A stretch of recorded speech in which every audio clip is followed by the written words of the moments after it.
Hello villains, and welcome back to Villain Adventures. My apologies for not making a video for the past 2 weeks, but a lot's been going on for Horror Nights, so let's get straight into it.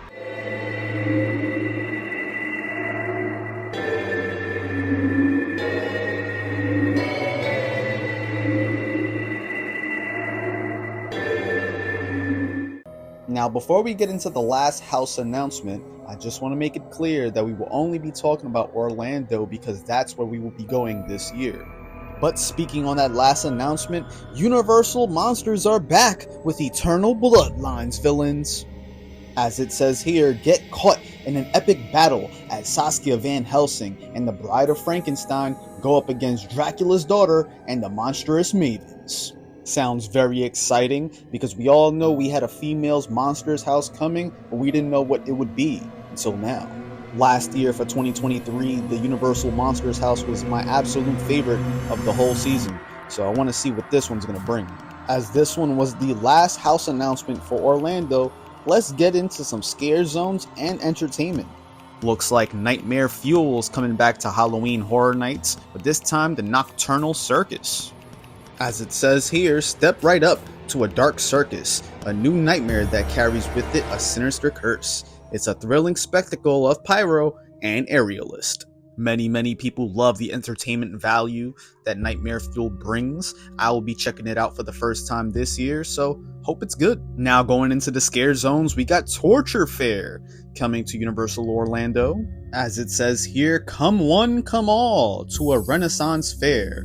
Brave the gloriously gory medieval torture devices till you're put out of your misery. Sounds pretty cool to me. I'm pretty excited. I hear that stages are already being built at Orlando as we speak. Here's a photo from Midsummer Scream. It is the only photo I have for Torture Fair, but this is what one of the stages will be looking like and what some of the scare actors would be looking like as well. Up next, we got Swamp of the Undead, also coming to Orlando. As it says here, in Backwaters, Louisiana, you're about to be swamped by zombies born from the bodies of trespassers killed and dumped in a nearby bog. Now, I don't have any pictures of how the scare zone's gonna look, but I do believe they're gonna use like a projection on the floor where it looks like we're walking through the swamps itself while we have the scare actors doing their thing. Up next, we have Duality of Fear. As soon as you enter Halloween Horror Nights, you must choose a path: the visceral horror of sinister or the unearthly terror of surreal. Now, this idea I love a lot. It reminds me of Dueling Dragons from 2023. We had to choose our fate.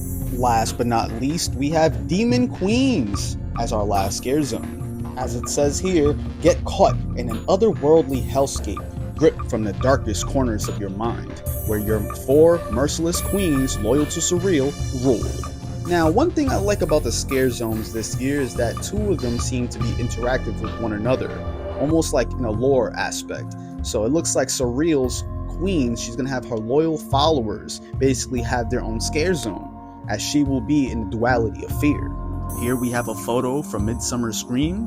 This is the Demon Queens. This is exactly how the scare actors will be dressed up.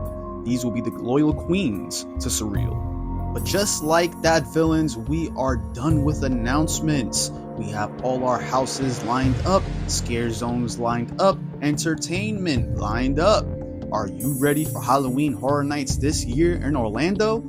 I know I sure am. But let us know in the comments down below. What's your hype list for houses of this year? What's your hype list for scare zones of this year? What are you most excited for? Let us know in the comments down below. And also, don't forget to leave a like, comment, subscribe, tap those notifications, and I'll see you all in the fog.